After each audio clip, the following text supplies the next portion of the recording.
Welcome to Gunjur News Online and on our Saturday program, GunjurBIZ, that invites people from across the world, across the country, in the Gambia and abroad that are doing, things in our industry, especially when it comes to business.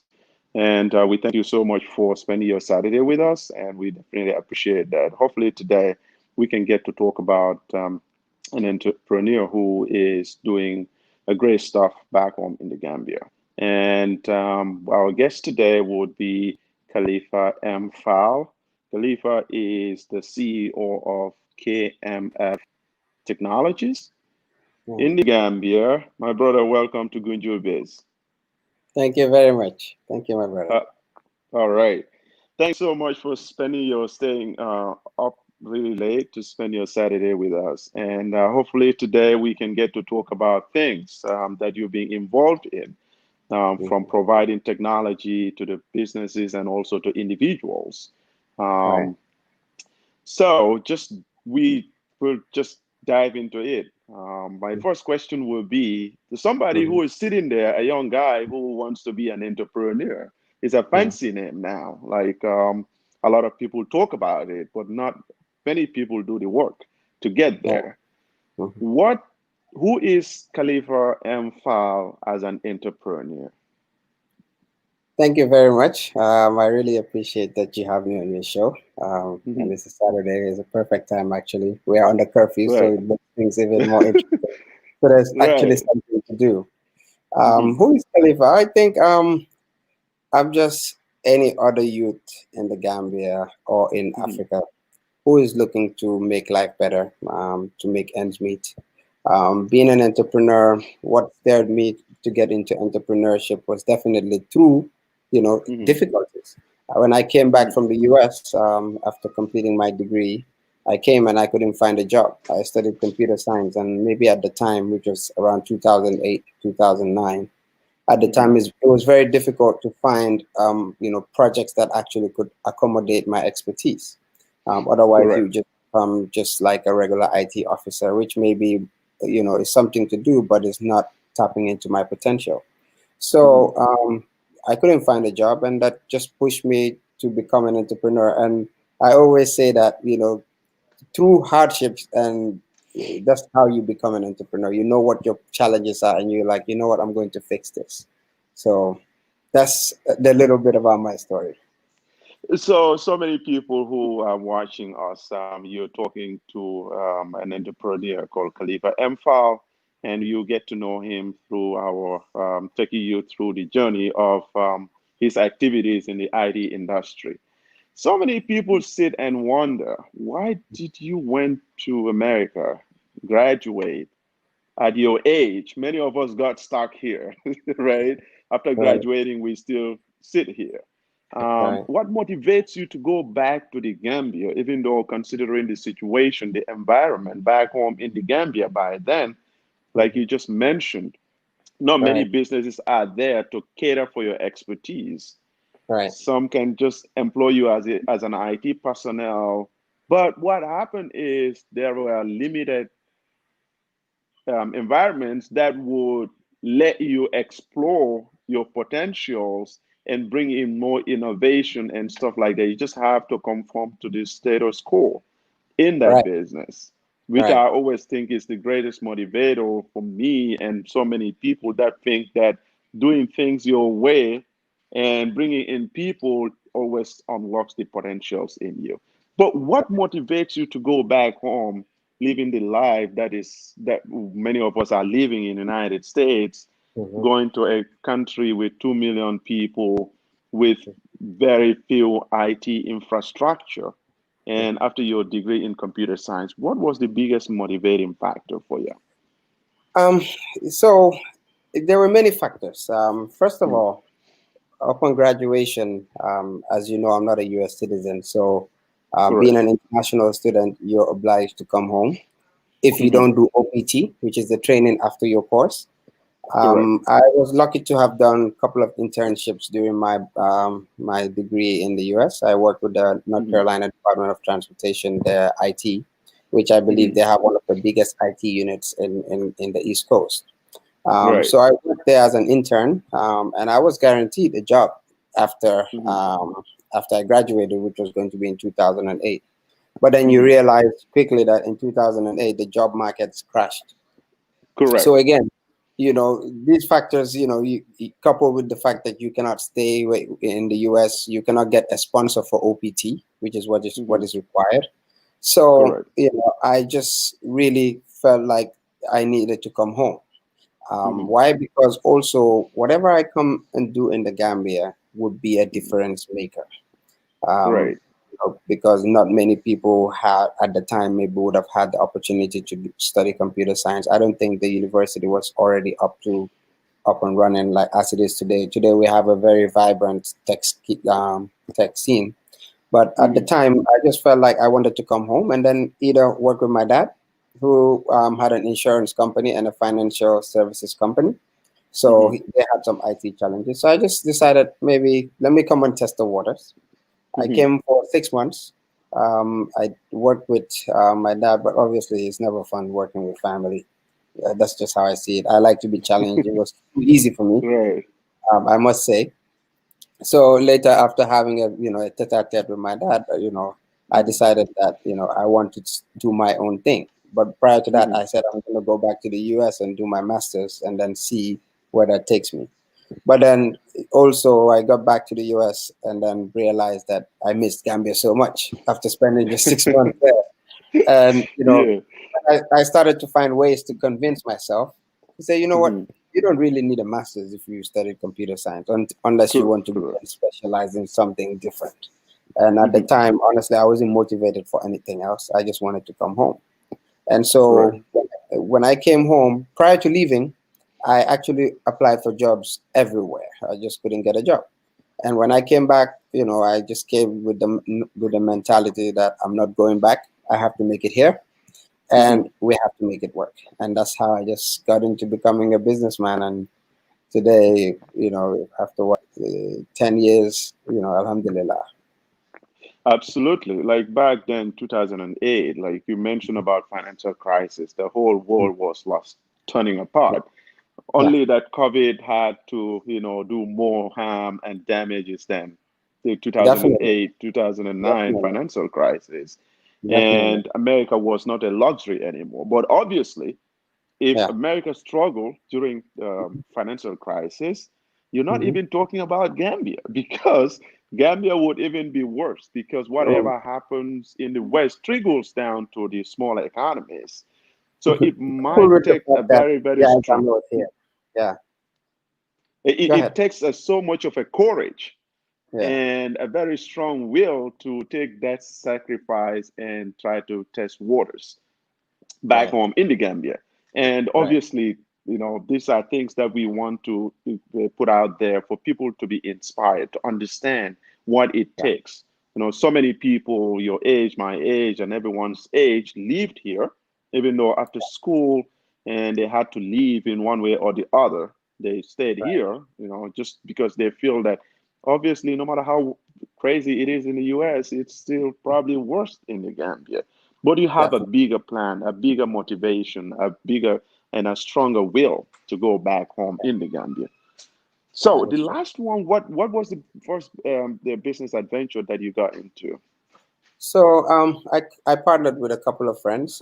We started a company called New Century, which was Hmm. also an IT value-added service company. Hmm. Um, I was with New Century for 2 years, and Hmm. we had to go our separate ways. And Right. so for me, I saw that entrepreneurship was my thing. So I started my own company right as soon as I left New Century, which is KMF Technologies. Started it in 2012, Hmm. and this year we're 8 years. It's even hard to believe, you know. Right. Yeah, but I mean, remember also the time of Yaya Jammeh. So coming home, hmm. everybody was skeptical to say, okay, why would I come back home to a dictatorship regime? Coupled with the Right. fact that you, as a businessman, government is one of the biggest spenders. So you want Hmm. to do business with government. That is also there's a lot of risk to that. But Hmm. I just felt like you know I had no other choice. It's just what I Right. had to live, and I'm glad that I took that step. I mean, I've seen, had the opportunity to see your startups back home when I was working for one of the banks, and interacted with you so many times. Right, Been right, to your business lunches. Me and you talked about this on our phone, yeah, and definitely, just seeing that smiley face, your personality and stuff, you can always feel that this guy is built for this, right? It can be hard, but you can see a smile coming on his face, even if the struggle gets tough. But definitely. even one of the most youngest entrepreneurs that had the courage to establish a whole company, right? And with Yeah, friends, and eventually build up your own stuff. We've seen people that probably are way older, and they have way more experience getting into businesses, companies. But back definitely. then, you hardly see a young person like you, who Yeah, many people can relate to, yeah. opening a business. How challenging was that? At that time, to be honest, it was very rare. You could count the number of young entrepreneurs starting up. It was Right. just a few people. You can Hmm. count on your fingertips. Yeah. It was because I guess I would say there wasn't the motivation. Hmm. People didn't see the rewards that could come out of trying to establish something that you can something for yourself. So Hmm. for me personally, I just look at it as it was just the time to start. You Right. understand? And Hmm. then we had a lot of support from multiple stakeholders. Today we're happy to have the YEPs and all these the Empertex training young entrepreneurs. At our time we didn't Hmm. have that. It Right. was you in the jungle and you had to survive. You just had to.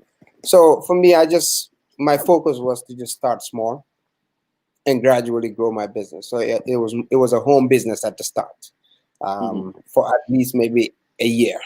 And after that I started transitioning to having an office, from an office to having the number of staff that I have, and today we have up to 30 staff, which definitely has really helped grow our business. And we I, hire w- young Gambians. I was definitely going to come to that, the benefits that you provide for the Gambia and the Gambian people, right? The employment creation, the Mhm. taxes that you pay, the rents that you pay to landlords. So the benefits are endless. But before Yeah, going to that, there is always a notion. Now it's okay for people like me just to pack up and say, "Hey, we're going home to establish a business," right? You might get frustrated, but it's really common now. yeah. But back in 2008, the Hmm. dream for everyone was to come to America, right? Not Definitely. to go out of America. Even though you had circumstances that led to you deciding that you want to go home Yeah. and make it work there. But how discouraging was it, even from friends, families who probably would feel like most of us encountered that? They're like, yo, probably he failed. That's why he came back home. He couldn't survive it, right? How could you leave Yeah. America and go and live in the Gambia? How challenging was that, just the culturally, people's notion of making it when you live in America? You lived here. You've seen how things goes. Many of Yeah. us who are here now, it's hard to convince people to say you can make it anywhere Yeah. as long as Yeah. you have the right attitude and the zeal and the willpower to push for things to happen. How Yeah. challenging was it, you being, you having the opportunity to live two different lives, back home in the Yeah. Gambia? Yeah. Transitioning was a nightmare. Sometimes you wake Right. up and you think, you know what, this is one of the worst decisions I've ever made. But Hmm. then equally, you have the support of family. I'm happy that my dad followed the same path.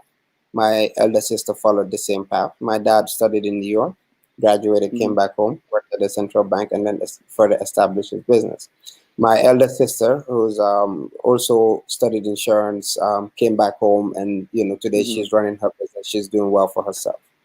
So Right. I had reference points, and as a young person, you always have to have someone that you look forward to, look up to, and Right. that really made it easier. And every time I had challenges, I had people that I could talk to, even they were friends, their family, their people, a lot of good friends that I have that really Hmm. have also gone through. Maybe most of them are from the UK.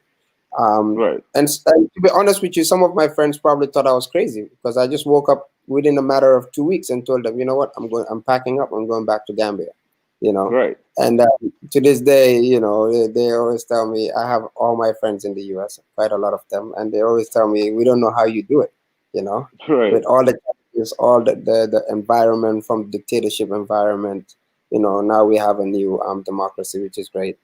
But at least we've been through all the rough times as well. But again, it's rewarding. To this day, I don't think if I had the chance to do it over again, I would choose any other than to just do the same thing. Absolutely. I've my long time boss always tells me, "I wish that I came back home early." Yeah, Even though yeah, he's been back home in the Gambia for so long, but he always said, "I regretted why I didn't come back from the UK early." that is And true. absolutely, that tells so much about your character and your willingness to make a difference, not just in your life, but in other people's life. Knowing you, Definitely. know that I know that you're from a family of, you're from a business background, obviously, and just Yeah, to have those. And I brought in people to this show to always use them as a role model yeah, for the younger generation coming, just that they yeah. can see themselves in them and Right. understand that it just doesn't come overnight. You have to go No. through so many things, right? I'm People not- can just look at Khalifa and think, oh, his dad was a business guy. His dad owned a company and stuff. But Yeah. sometimes they don't understand your personal struggles to get to where you are today because your dad is not going to come and put everything on your lap and say, hey, here it is. You had to go to Right. school, you had to learn your lessons, you had to face obstacles, establishing companies and stuff. So this program obviously is meant to have people like you come here and talk about what you do and things that will motivate the younger generation to understand that we got to be better as a country. We got to be better as entrepreneurs. We cannot settle for less, right? We Right. have to enjoy the same things that we expect to enjoy when we come to America, like electricity, internet, water, Mm-hmm. infrastructural developments when it comes to roads and networking and all those kind of stuff because we cannot settle for less. And Right. that would transition me to my next question, which Mm-hmm. is what are the services that KMF Technologies provides to the individuals and also to businesses? And also, I'll use this opportunity to ask you more about your employment. How many people, young people, I'm sure, definitely, right? Yeah. Your activities, the products and services that you provide to the Gambian people, so people can understand where we coming from and where we going as a country and as business people. Definitely. Yeah. So KMF Technologies offer IT services from consultancy Hmm. to software projects to hardware software sales. We build Hmm. infrastructure, cloud infrastructure, server infrastructure for government institutions and private businesses. We work with almost every institution in the Gambia, from the presidency all the way down. We offer some type of service to them. I Right. have 30 employees, 30 staff. We can say 25 are usually full time, and then five would be interns from the university or from other, institutions. We Wow, do that's that as a amazing. way of, yeah. So we always allocate slots for university students. We've trained quite a few students, yearly. Um, you know Part of the services that we offer also is we provide end-to-end solutions, so our clients comes and tell us, okay, this is what we're trying to achieve, Hmm. and we have to map out a solution that can get the client to get what they need, so that they can also achieve their target. So we work with World Bank projects, we work with Hmm. AFDB projects, all these projects we work with in some capacity, but basically in IT. Right. Yeah. So, I mean, you mentioned something that is very important. I mean, I love the way you're doing it. Not Mhm. many companies in the Gambia gives opportunity to current students, active students, especially those that are in the universities or in the colleges. You have seen it Yeah. here where whoever is going to school is actually doing one or two form of jobs, right? It can be a cleaning job. I have cleaned bathrooms when I was going to the university. I mean, Mhm. I took photos in the bathrooms while I was cleaning just to remind myself that you're not seeing the end product being Mhm. built on a silver platter, but this end product that is being presented to you had a Mhm. history, right? That what builds up this person. And you Yeah. know, it's just a common thing to graduate from school and looking for a job. They will tell you, do you have experience? How many years of Yeah. experience do you have? And many young people get stuck to Zero. say that I have no experience, right? We've all I been just through that. It's remember, one of the craziest things. Just to yeah, add to what you said, is that my first job in the US was at Home Depot. I was a right. lot associate. So I used to, when customers do their shopping, I have to push their carts for them. And I had Right. to do that while going to college. So when you mentioned, we've all been through, jobs like that, and it just builds who we are, to know that Exactly. it just humbles you to know that you can start from the lowest point and then Mhm. work your way to the top. And then tomorrow is easy for you to look back and just, be proud of, something that, is part of what builds your character, you know. So it definitely is Uh, quite important. yeah, absolutely. Yeah. I just think that is super unique about your company trying to absorb in students, even not a full time, but to give them some practical skills. Many of I us will are add reading one fit. thing. Yeah, Mhm. why we do that is because personally, when I was in the US, I worked for my university. At some point when I was in Florida, and they always gave me that opportunity. So they built my hours around my classes. So Right. I was literally a full-time employee, but around my schedule. So that really made my life so easy. So it's for me, I since I started KMF, I can tell you 70% of my staff started Mhm. through internships. And Right. after 3 months, some after 6 months, maybe they go back to school and come back. That's when we just hire them. But most of them came through, as an intern, and then became full-time employees, and that kind of helps embed the culture of the company that we have. Is to know that we always want to give back. We always want to help the younger generation. The oldest person in my company is not more than 40 years. Yeah. Absolutely. I mean, it's just so fascinating how people you and many people understand how to build a culture, not to build on what people have already been doing, but to build your own culture in nurturing people that can stay with you and be loyal to you and work their way through and be proud of the companies that when you go to places like Japan, you see people working for one company for like 60, 80 years, right? Yeah. Because they try to build that Crazy. culture. All right. Yeah. And that is so important for a young company like yours. And I'm hoping that the bigger companies and even bigger industries can build up like that so that they can instill those kind of training skills in our young generation people. Right. Now, Hmm. KMF provides all that to the Gambian populace, from the parastatals, from the businesses that actually comes out to you to say, hey, this is what we try to achieve.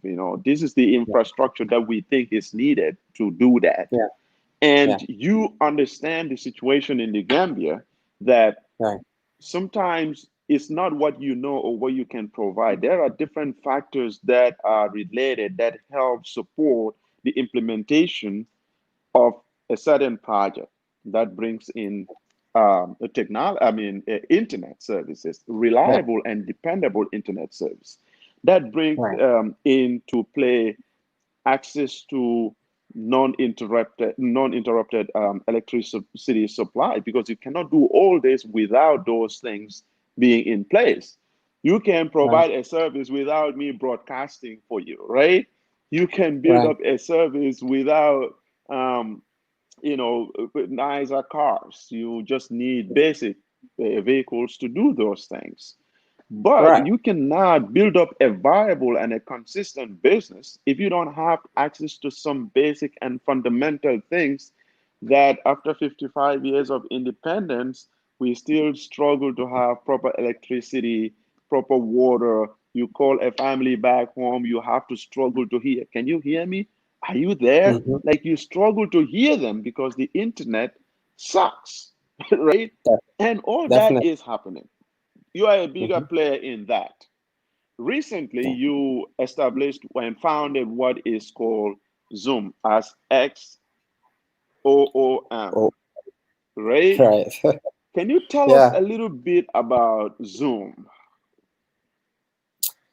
Yeah. So, KMF usually provides the end-to-end solutions. But, Right. one of the biggest challenges we've had with most of our clients and sometimes very critical projects is that, Hmm.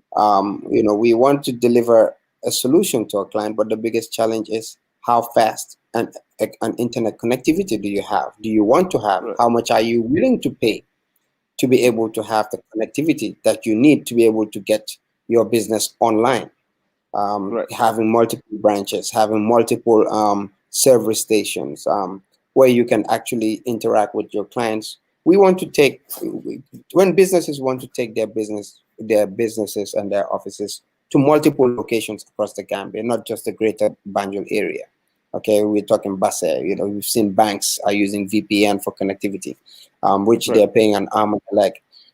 So we always face the challenge of having to work with a service provider, and it's never a perfect story. There Hmm. was always an issue, and sometimes you find the service provider blaming the solution provider, and then the solution provider blaming the service. So what happens is that most of our clients really encourage us to say, hey, you guys are providing this great service to us, but you should look into having connected internet connectivity. And to be honest, 5 years ago, if you told me to start a business that is about internet connectivity, I'll tell you you're crazy. Look at the market; it's saturated. What am I going to do there? But Right. there was one summer, 2015, 2016. Things was just really bad with the connectivity in Gambia, even after the ACE cable came. And for me, Hmm. I woke up one day and I felt, you know what? Maybe I've not been doing myself justice. I need to, at least look into this, study Right. this situation, understand why we're having this issue. Imagine at first, we had infrastructure, but there was no capacity coming to Gambia. When the ACE cable came, things Right. turned around. Now there is excess capacity, and there's not the infrastructure to be able to push the capacity to the end user. Okay, Hmm. so that actually, for me, thinking of all of that, I said there must be an issue. Is it an investment issue? Is it an issue where there's a lack of expertise?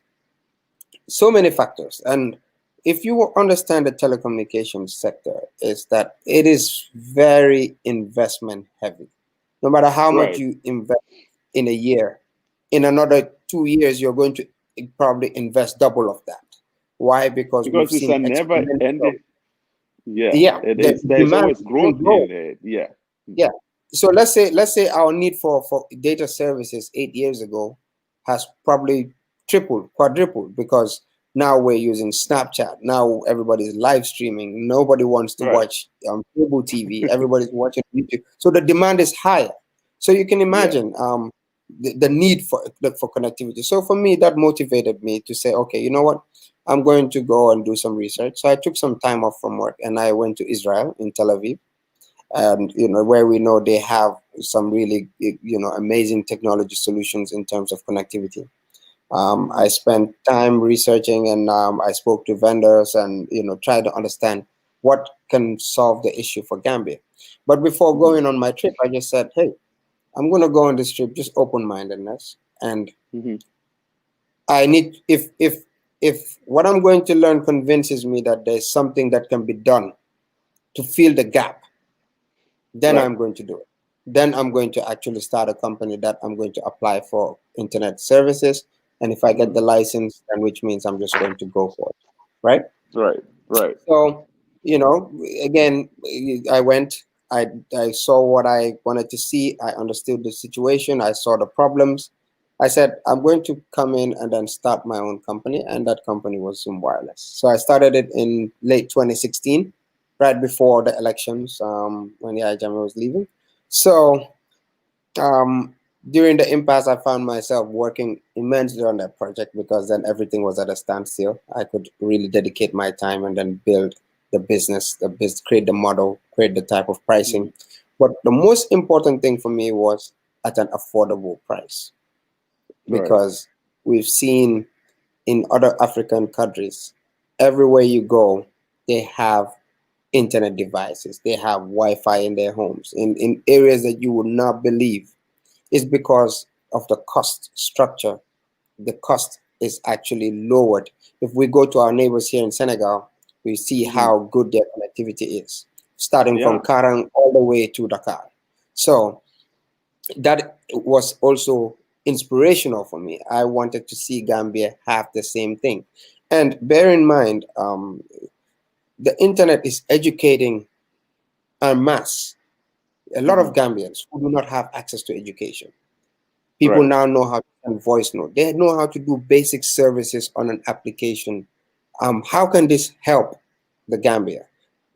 You'll be surprised that people can now send audio messages. The same people can now also do basic functions to do online purchasing or to do online banking.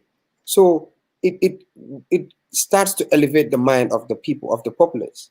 So for me, that was also important because the internet penetration rate for fixed broadband in the Gambia is less than 3%. Wow. Mobile, because everybody has a mobile, is 100 and something percent. Okay, but Mhm. that is not sustainable. So Right. for me, that is what really motivated me. And then once I started Zoom Wireless, I just never looked back. And Zoom was it incorporated into KMF Technologies, or is No. just a separate company of its own? Some of the challenges of starting a business without experience, I faced heavily with KMF Mhm. because it was a home business. It wasn't so Right. financially structured. I it took me 4 or 5 years just to get to the structure that I wanted, which is to have a board, to have Mhm. a limited liability company, where things are structured in a more corporate way. So Mhm. for me, I learned a lot in that experience. I said the next company I'm going to build is going to be a company that is based on the right solid principles of starting any business, which Right. is to have a board, to have a business plan, to have a marketing plan, to have everything is a plan in with Zoom. So it was Right. something that motivated me because I wanted to do it right Right. and show the young and up and coming entrepreneurs that you can start your business, but you have to start it right. That's when you can actually see the nitty gritty of your business to understand where you're losing money and where Right. sometimes because money is coming in, you think you're making money, but you're actually losing money. There's probably a hole where you're draining yourself. So it helps Right. you understand the business. So for me, that was my motivation because I wanted something that anybody could look at and say, okay, wow, this is a company that I can work with, you know? I mean, that's fascinating. Like, so you mentioning doing things right, I think this is super important. You also Yeah, mentioning that you had to leave Gambia and leave the go to a foreign country to understand, take your time, put in the yeah, work, put in the research. Many of yeah. us will just come into business because Khalifa is doing this successfully, right? Hmm. Not knowing Yeah, what goes behind the scene. All right, I have capital, I'm gonna invest on this without understanding the backgrounds of that. mhm. So that also Yeah, contributes to a lot of failures in some businesses. Obviously, definitely. failures are meant to build us up, but Yeah, to minimize you can them, I minimize think, it better. Yeah, yeah, and that definitely. would be a very strong advice to a lot of people who are watching and who will come to watch this video later. That Right. understand what you're doing, right? Have a research done on it. Weigh your options. Like sometimes you think money is coming, which is a normal trend in our business industry. where people think, Definitely. oh, I'm making a lot of money, right? A lot of sales coming in, you think you're making a lot of money, but like you just rightly said, sometimes you're Right. losing so much money without even realizing it. And you could Definitely. do better to that. Right. Definitely. Now we're in the Gambia.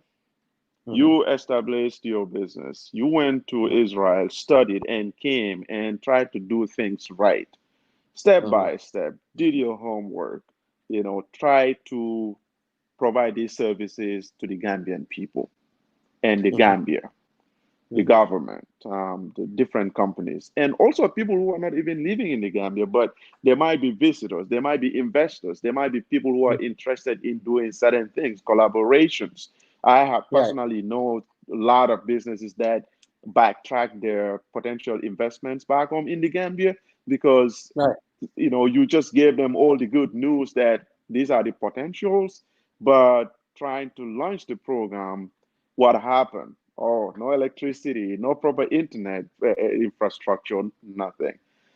What Yeah. were the steps that you have taken to register Zoom as a business? Yeah. In Gambia now it's very easy to register a business. To be honest, I have a Mhm. lawyer that I just usually just contact and tell them what I need to do, and then they set up everything. It's just maybe a 1 day job, but Right. w- after you set up the company, you are also required by law if you're going to provide certain services that you're going to need, like what would I call it? Let's say you're going to use the spectrum, like the airwaves is not free, so you Hmm. have to apply for a license. Anything that has to do with radio, you have to Right. apply for a license. So we applied for an ISP license, which Hmm. is just to provide internet services. Right. Okay. So any other service we do not offer, but we offer fixed broadband for home and for office. That's what we applied for. And we went through the process with Pura, and very helpful and professionally. They awarded us a license, which was in 2017 June. Hmm. Okay. The license, we fully paid for our license. Is a 5-year license. Um, and after that, other things came up, so that kind of delayed the project, because again, like I mentioned, um, we the way the business was set up, it was set up also to attract investment. Right. um, that is very critical, because there's something else that I'll talk about that I feel like is also important, Hmm. for things that I am doing and I'm involved, is that businesses in Gambia are not set up for to be investor friendly. So Right. you find a business that is doing so well, but it's just one Kalifa Faal that's running it. He puts everything in his pocket. There's no paper trail. There's nothing, and it's difficult for anybody to see where the revenue is going, and everything is done at the discretion of the owner, right? Mhm. So for me, I wanted to build a business that was completely different in the way things are done. That's why I told you initially that I wanted to make sure that the business is investor friendly. And telecommunications is a very expensive business. You Mhm. require a lot of money to be able to do it at a scale where you can easily be profitable, and you can provide quality service, which is what was lacking in the Gambia. Right. Yeah. And I mean, this is fascinating. I Mm-hmm. once had a program with one of our guests. We were talking Mm-hmm. about the sustainability of businesses. You setting up a business that just doesn't revolve around you, but if you want to go take a vacation, you can go to Bahamas and take a vacation, right? If you want to go And to everything will be Senegal, fine. family Yeah. functions, and people don't have to call you directly to get things done. There Yeah. is a No. system, a structure in place where they treat your business as a business, not as Khalifa.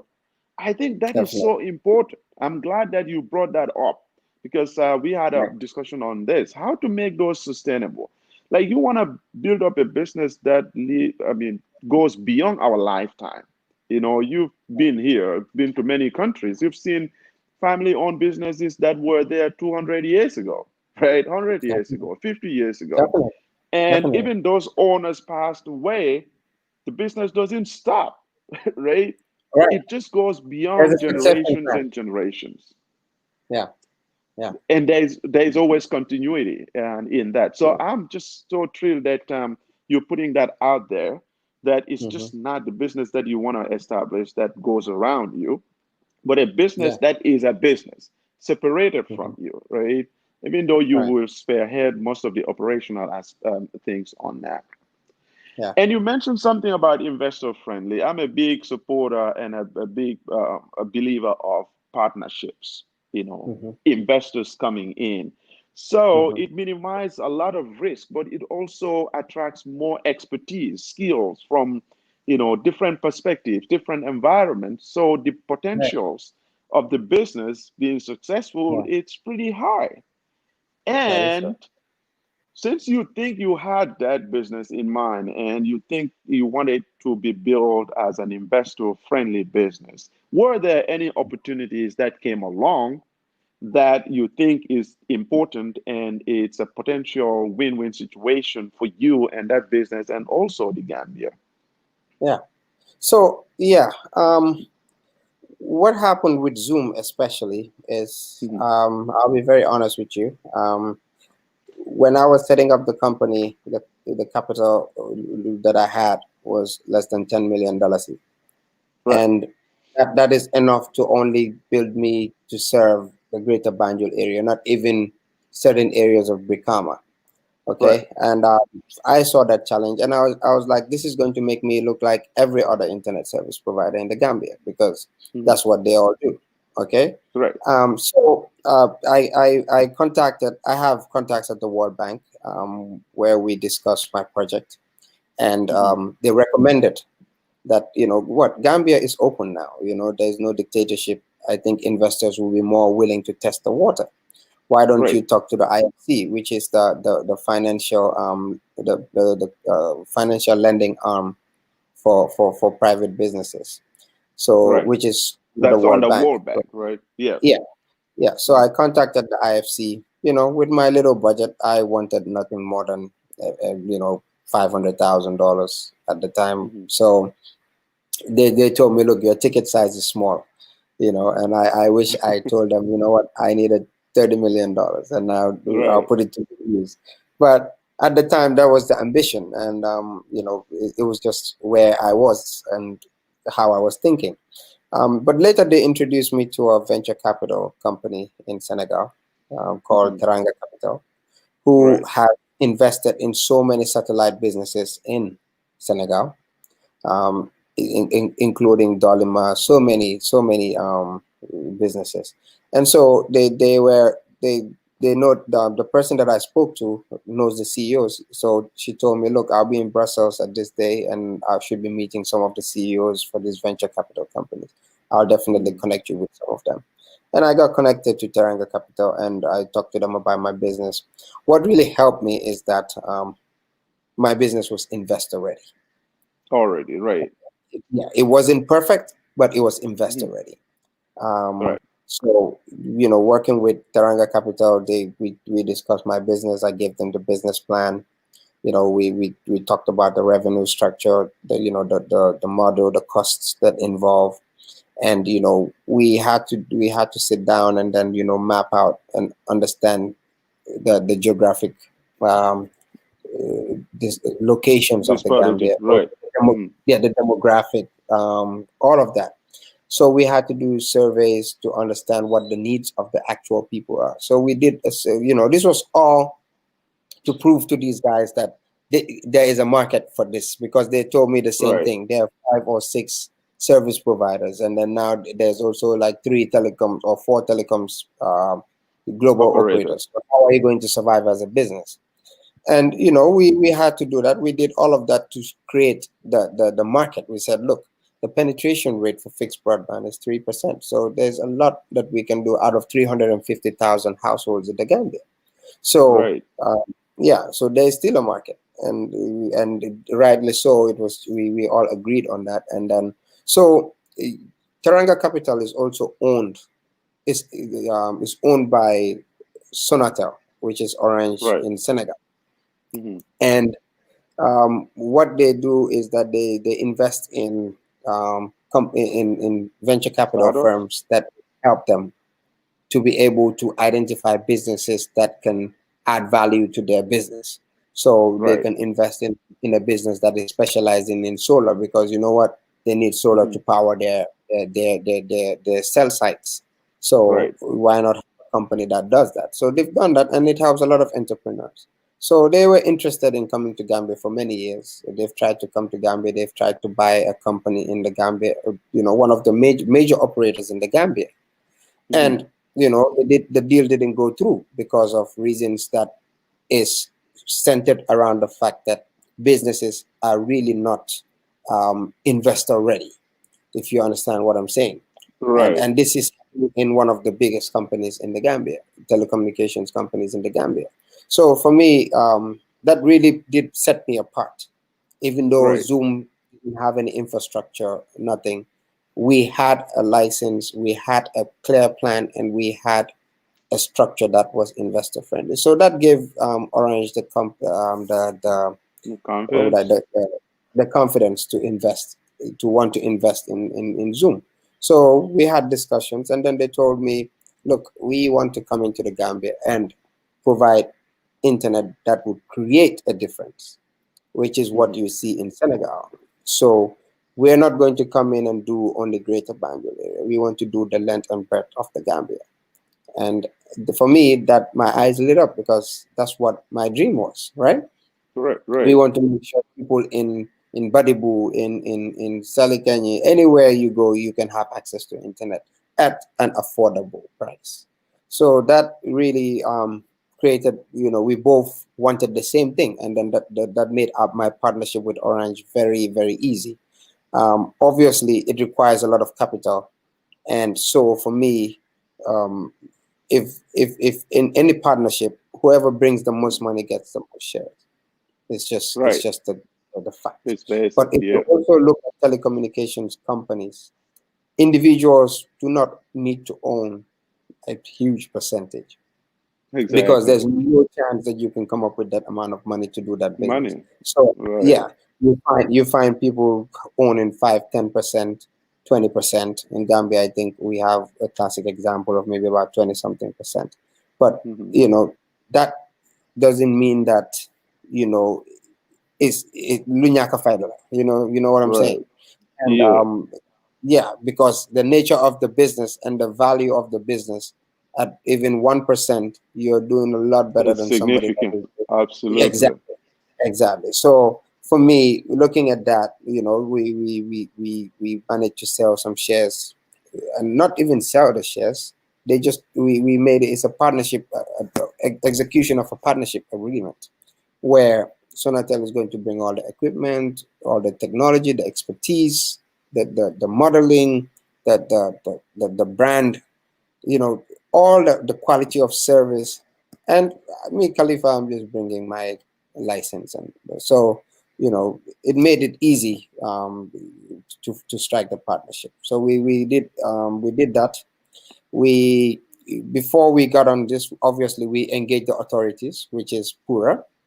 Hmm. We also engage the Ministry of Information Communication Infrastructure. Um, at the time, it was Demba Ajawo, Honorable Demba Ajawo, who Right. was the minister. Right. We introduced the project to him, and they gave us the blessing to do that. Pura also gave us the blessing to do that. Hmm. When we started the due diligence, we had to meet the minister. Da Jawo was relieved of his duties, and a new minister was installed, who was Ibrahim Asila. And Right. so we also did introduce the project to him. We told him what we were doing and at what stage we were. Okay, because at the time, we Fintol one, we were way ahead. So we had to just Right. brief him for him to understand where we are. What's And going on? after, when we finally agreed on the share structure with Sonatel and the business plan, everything, the model, everything about the business was done, we introduced it to the president, His Excellency Adam Barrow, and Hmm. he also gave us his blessing to do the partnership. One thing that I felt really proud of is that in Gambia, we hardly find, like high value brands establishing in the Gambia. And You know, especially investing in Gambia. Like you, exactly, people here will ask me, "Do you have McDonald's in the Gambia?" I'm like, exactly. We somebody don't. should just sit and think, why not build up a franchise? Like, I mean, just get your Yeah, license and go and open McDonald's in the Gambia. It's a world-class brand. Like, so that is pretty. definitely. That's true. Like, you don't have those Yeah. kind of So multinational yeah, companies. definitely, and it encourages foreign direct investment, which is why we have GIPA, which is to Right. promote investment in the Gambia. Other than the hotels and we don't have big players coming to Gambia. So having Orange come to Gambia should say something. It should open up doors up for other companies to see comfort in coming to Gambia. We've known Right. people that have been here during the dictatorship and invested a lot of money, and then we went home with nothing because of the previous regime was just not investor friendly. Hmm. But now that we have had a new found democracy, the president was very excited. He is happy because I think it also falls in line with the national development plan to have a digital economy as well. And Right. these are the catalysts that will make the Gambia go digital. The more people are connected, the more businesses can offer services, through offer digital services.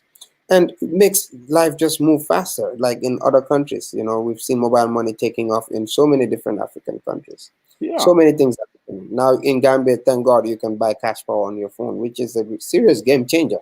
It tells you we're Yeah. headed in the right direction. So we just needed other Gambians, other players to come and then complement the efforts of government.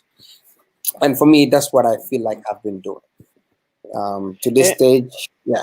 Hmm. and just I just want to add up to that before we move on. I just think this is a whole market of its own, right? Hmm. If the wireless connectivity proper and a sustainable one is there, this creates so much more than just one employment for a company. Like you mentioned, it just builds regain the confidence of investors, potential investors out there to say, hey, Sonatel is invested in the Gambia, right? All the TVs are carrying this and stuff. People from Hmm. Senegal probably can come to the Gambia and use their networks and all those Hmm. kind of stuff without having to buy new SIM cards. So there Hmm. is a whole lot of potentials. But also in the industry that you're in, there is so much potentials now in, especially this COVID era. We are in a pandemic, and Gambia is being hit hard because our social interactions that could have been avoided when we have proper technology, a proper technology that's been provided to people. You've seen the drive-throughs of restaurants and grocery stores here, the banks and all that. Now you need money, you gotta go to the bank, right? You get, Right. it's so there's so much that technology can do. Most of the states here are offering all these courses online, and people are adapting to that. Because if a Definitely. human being is pushed to the wall, it would Yeah. resist. They would Yeah. think fast and just create ways before we never thought we can get our education from home online. Like Yeah. it's almost impossible. But Yeah. it's only technology that can make that happen. And that cannot go with a mediocre technology that we have back home. So just transition from there. Were you Mhm. able to get the license to transfer all this and to get those investors that, I mean, working with you? Yeah, this is where the frustration begins. What happens is that when you according to the license, it has guidelines, it has rules and regulations. Right. If there is a change in the share structure of a company that is already licensed, which is the Hmm. situation of Zoom, it triggers where a transfer of license should be notified, should be Hmm. applied for at the authority. And Right. there are certain things that you have to provide. It's basically you It's having 11 to o'clock. go and then satisfy all the requirements of the regulator, which Hmm. Zoom did even before the final change of the share structure. We discussed it extensively with Pura. They guided us Hmm. very well, very professional. Hmm. They ensured that we were in line with the regulation to make sure that As soon as we do the closing of the investment, then it triggers the application for the transfer of license. So they gave us a prior approval just to make sure that the investors have the confidence, because obviously you're dealing with a country that wasn't open for investments like that. So Right. obviously people would want to get some assurances, and all these assurances were given to us by Pura. We did submit our application. Pura did review it extensively. We know the conditions that Pura have set forth according to the rules of the Gambia based on the IC Act, okay, Right. and the Pura Act. So based on these, Pura, also you have to consider there's also a competition aspect of it, because Right. it's a merger, okay? So you have to consider the Gambia Competition Commission, which makes sure that there are no anti-competitive practices in the market, to make sure that the businesses do things, diligently in the right way. So they And all there had is to a get level our, playing yeah, field playing for a field, yeah. lot of for other Yeah, people. so they actually had to vet our application, and they recommended to the ministry, because the ministry is the final approver. So Right. but they do the technical work and then tell the ministry that based on the policies that we have set forth, both on these companies satisfy all the requirements, so you can go ahead and issue Issue license. or approve the transfer of license. Okay. Now, that was done last September by Pura, and it's been 12 months today, I Yeah. think. Yeah, it's been 12 months, and usually the law says that it should take 3 months. So these are That's like challenges. 90 days. 90 days, yes. So these are challenges that we've been facing. um, so many things have come up. The ministry have tasked us to give them comfort by partnering with Gamtel to ensure that we use the services of Gamtel, which is the Echo One infrastructure. It's a national asset. Even though Gamtel Hmm. is managing it, it makes no sense for Zoom to come into Gambia and then try to build our own infrastructure. It just doesn't make sense when it already exists. So what Right. other countries people are doing is a shared infrastructure. So for us, Hmm. the will was there to work with Gamtel anyway. And these are things that we discuss with the ministry to let them know that Gamtel is a partner of Sonatel. Outside of even the Zoom agreement, Gamtel works closely with Sonatel. When there is a ACE blackout in the Gambia, Sonatel Hmm. provides the entire Gambia with capacity, internet connectivity. So Wow. you're not talking about a small player or somebody who's not going to add value. Hmm. So, and it's a shame that we're facing so many challenges, Zoom, in getting this final signature, which is where we are. And, we don't even have a direction. We don't understand what is holding it, what needs to be done to be able to, there's no transparency in letting Zoom know that, okay, this is what is required, this is how to obtain it, and then we would do it. But we find it very hard, and it's So, mind-boggling that the president approves this project, and then is still a year later there is no traction. because it's frustrating. I've had stories of that nature, but we cannot take that in the New Gambia, obviously, right? We cannot settle for less. Yeah. Were the ministry, did they give you, because you work closely with Pura, and the president thought this was a great idea, right? Mhm. It doesn't Yeah. have to take too long to convince someone this is a great idea because there's demand for it. And you Yes. already got your license. You just Yeah. need, if I get you right, to transfer license, and Yeah. then you get these investors. What was the worth of this investment coming into the Gambia? Just to be able to have a gist of what Gambia is there to, I mean, how much is there for It's, everyone to benefit from this? it's an investment of $20 million. It is something that has not happened in the private sector. Something that will create close to 500 jobs over 5 years. We've also planned to increase the penetration rate by 15% by ensuring that the business model we've chosen is not going to be profitable until 8 to 10 years. Okay, and Pura is Mhm. in is because Pura has an economic division. When they evaluate Right, you, they evaluate it economically, they right. evaluate it technically, and then also based on competition. Okay, we have a plan that would reduce the pricing of data in the Gambia, where now people can have it in their homes, which is the most critical thing that the government should look at, according to even our development plan. Again, everything I do it in line with government policy because I feel like I'm a Gambian. I am somebody that wants to abide by the rules. I want to make sure that anything I'm doing, there's a greater good that is going to benefit.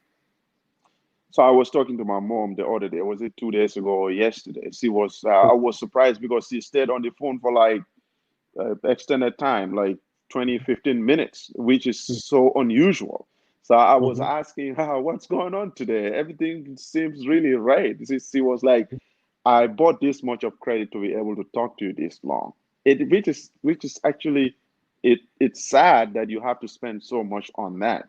But that Yeah, tells you also you mentioned about the penetration rate at 3% and you having an idea, a plan that can increase it to 15% and right. create a job for over 500 people in 5 years and try to have a national plan where people in Basse, people in Gunjur, in Sifo, Katong, everywhere can have access to this.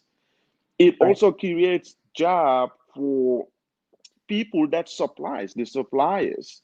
It attracts investors from abroad. It regains helps to rebuild the confidence of other investors that might not actually invest in IT but in other industries.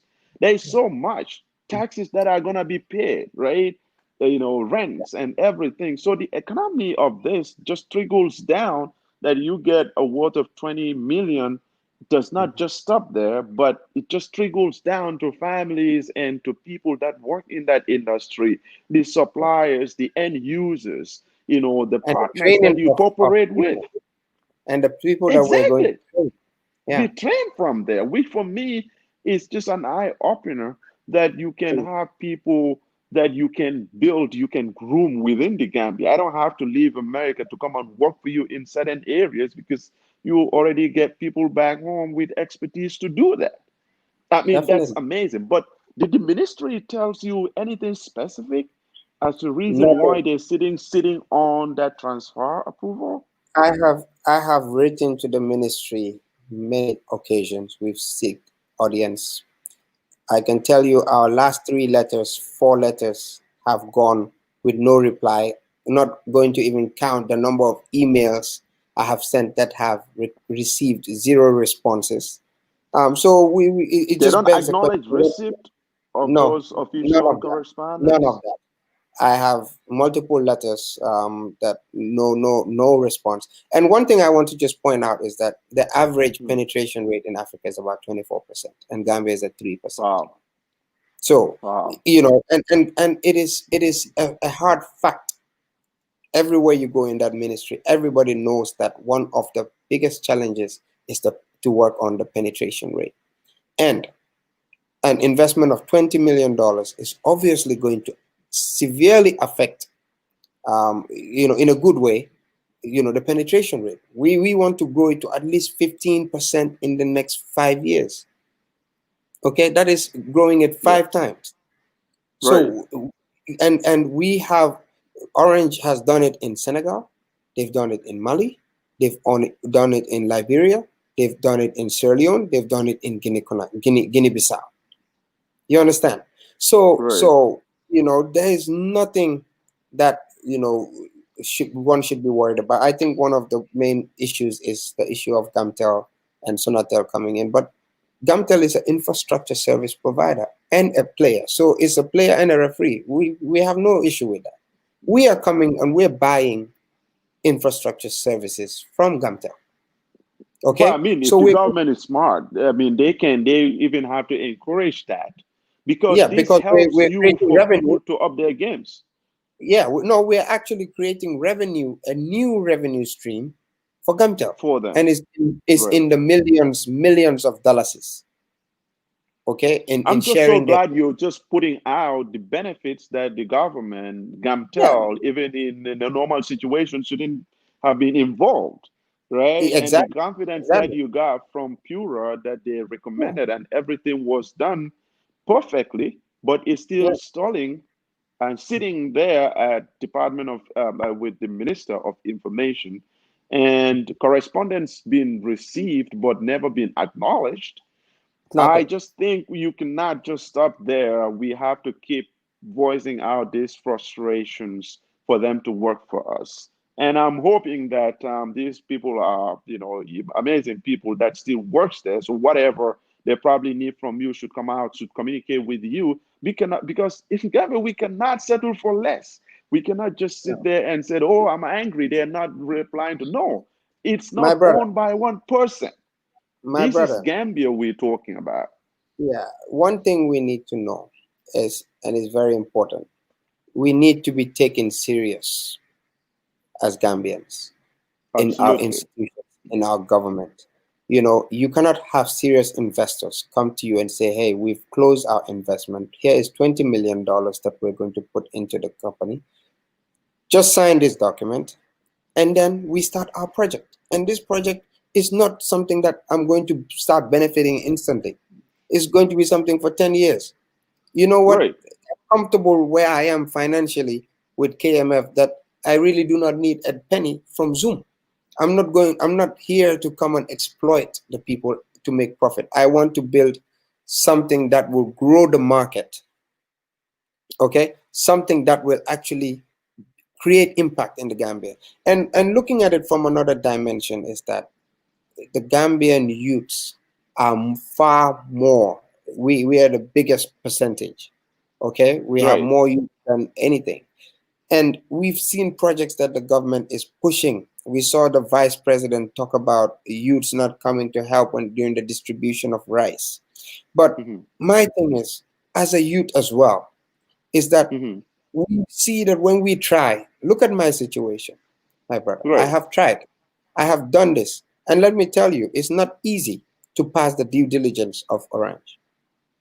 They do a lot of background checks all the way to my time in the US, my Hmm. education, my dealings in the Gambia, anti-corruption, anti-money laundering, so many things. And I went through all of that and then I passed that. Okay, and that's why they had confidence to invest in me. So it's not just not because there's a big company in Gambia, so they should go and buy that company. No, investors want to know that they're investing. Sometimes they're not even investing in a company, they're investing in a person. So I feel like they Absolutely, should because use it's the this person information that shows what he is capable of doing to develop. and put it Yeah, on paper and prove it that I can do this. I have I the can do it. Yes. know-how. I did my Yeah, homework to do this, right? And yeah. we all know the multi-million dollar companies. These are Mhm. international companies that's been operating Exactly. in And bigger they markets. held to high Like standard.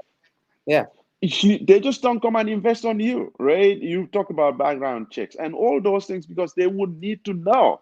They don't want their businesses to be closed. I've seen banks whose the businesses been closed because of a poor background check that was done on Yeah. them, and some things were found out later.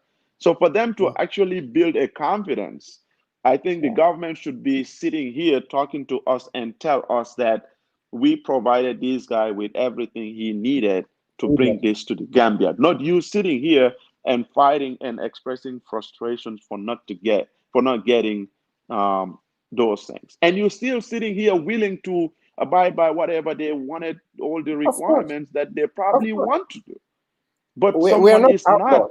talking to you. We are not outlaws. We play by the rules. And Exactly. my point I was trying to get to is to say that you know um, use this to motivate the youths to say, hey, if you Mhm. if you set up your business through Yep or through Empretech, and you grow it to a certain level till you attract investors, guess what? This is how government will support you. Right. That will encourage the youths. Is easier than going on TV, telling people, to come out and work when people have no hope. Right. It doesn't make any sense. We have to practice what we preach. What is in our policies, we all know. For me, that's why I Right. am very confident that Zoom is going to be launched in the Gambia, Right. whether anybody likes it or not, because I am doing everything according to Right. the laws and the needs of our nation. I'm not doing it for greed. I have not cheated. I have not lied to anybody. I have not done anything wrong. What is important is that for me, I am looking at the greater good. Now, there are the people that are looking at the interests of a few, which is what the problem that we currently have. And Hmm. that should be stopped, because this is the new Gambia. And for us youths, we're not going to accept that. And if it means that we will fight to the end, I am ready to do that for sure. Absolutely. And that's the spirit that's going to develop Gambia, because that's what's going to change the culture, and the culture of silence and dogo dogo and all those kind of stuff. It Hmm. really has to happen, right?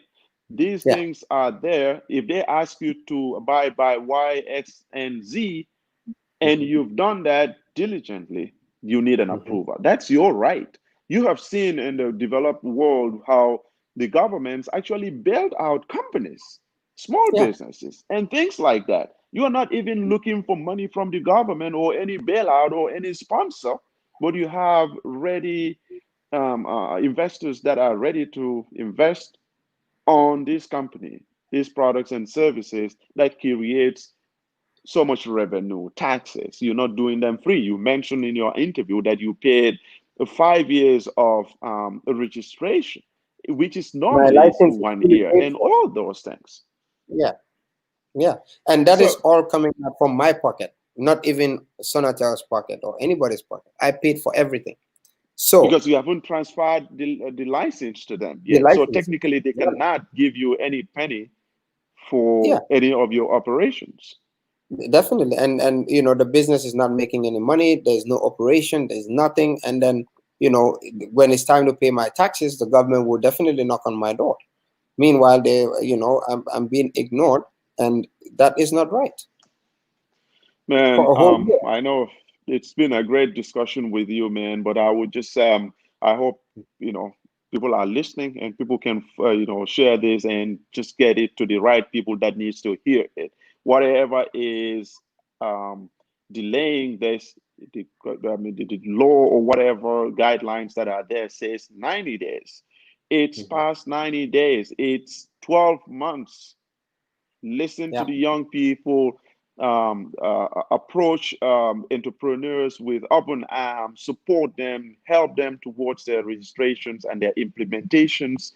Everyone has a stake in this. It's Yeah. not the money that is going to benefit them, but think of people that are going to get employment through this. The money is going to trickle down to their families. It's going to improve their livelihood. It's going to build up an infrastructure that is going to make it possible for small, medium, and large corporations and households to Mhm. go about their livelihoods and live a dignified life that's worth living in the 21st century. Come Thank on. you. Yeah. Are we hoping somebody is listening? And I know it's getting late over there. I just want to send the last questions out to you. What is the message that you want someone who is sitting there with your documents to hear at this point in time? They just need to do the right thing. They know what needs to be done, and the right thing is to just is I don't need to. It's not a favor. I don't need Right. anybody to do me a favor. I don't need anybody to give me handouts. For me, I've never depended on handouts. It's just do the right thing, and the right thing is to go by what the technicians and PURA, the competition commissions, has advised you to do. It's as simple as that. You know, I'm not begging anybody. I'm not going to lure anybody to sign my document, but the right thing will be done, because this is the new Gambia, and I believe we all want the right thing. We all know what is for the greater good. So if we're all being honest, we know what should be done. So I don't need to tell them. They know it. And that's Thank you what they so will. much. Yeah. Yeah, thanks so much, Khalifa, for joining us, spending your Saturday with us. It's been amazing. If there is anything that you want to put out there, this is a platform that will welcome you every time. Yeah, These are ideas that we need to discuss about. These are people that we need to give voice to. And yeah, anyone who is sitting out there is watching, be inspired. Don't be discouraged. Be inspired what this gentleman is portraying to understand that you can make things happen. You will encounter difficulties, challenges along the way that sometimes are not your making, right? yeah, And yeah. absolutely, we thank you so much for joining us this Saturday. Thank you very much. Thank you. All right, Ministry of Information Technology, Infrastructure, if you're listening, can you please listen and hear the cries of the young people, the innovators, the entrepreneurs, the farmers, people that are interested in moving Gambian forward. Gambian youth are not happy living in other people's country and make their countries better. We want to go back home. There's been a countless of time that we all sit in our different corners and talk about how we really want to go back home, right? But there were a lot of questions that goes unanswered. Please treat those people who sacrifice to go back home and people that are leaving home, treat them fairly. Treat them with respect and support them. Do whatever you can. If you're listening, we're hoping that next time before we get to any program on this, you are watching and we hope that you can do the right thing. It's never late to do the right thing. And we hope that people's voice and people's skills can be utilized to help people. A gentleman who is helping nurture students from university. How many thousands of the graduates that comes out of Gambia University? Do you have enough job for all of them? No, the government doesn't. It's the private sector that is going to help to create jobs for these people. That will trigger innovation. That will bring in new markets, new things to be engaged on. We cannot go by the status quo anymore. What is possible and makes an economic sense 10, 15 years ago doesn't make no economic sense right now. People need technology right now, a reliable one than ever. So please join us next Saturday on GunjurBIZ or on a special talk show that I always do on Saturdays on Gunjur Online. And thanks so much for joining us. I know it's pretty late back home in the Gambia, but we glad that you can spend your Saturday with us today. And we thank so much our an entrepreneur who is a trailblazer back home in the Gambia, Kalifa M. Faal, the founder and CEO of KMF Technologies and the founder of XOOM the wireless in the Gambia. We hope that he will have a good news, hopefully, pretty soon. We will not stop fighting for the people that needs voices, that we can amplify their voices, they can be meaningful, the citizens of the Gambia, that we can all be proud of associating with, and we can be proud of going back home and live the normal life that everyone's been living in all the developed countries. We cannot settle for less. For less, we have to push and make sure that things works right for our country. It's been 55 years since Gambia got independence. There is no excuse not to have proper internet and a dependable internet facility and services back home in the Gambia. There is no excuse for not having water and 24-hour electricity supply back home in the Gambia. For a population of 2 million, it's a shame that we can always think of not going back home when we live abroad, going back home during summer because there's so much rain, roads are bad, no electricity, and people keep insulting Nawek. It's not Nawek, it's the government. It's our people that lives there. You cannot have Nawek owe millions and millions of dollars. That is more than their assets. That is more than their capital. That is more than everything that they earn. Even if you sell Nawek right now, it's still less than what they owe. Come on. Are you being serious? Please join me next time on Gunjur News Online. And this is your host, Abubacarr Jammeh of GunjurBIZ. Thanks for joining us and enjoy the rest of your Saturday. And you'll have a wonderful weekend.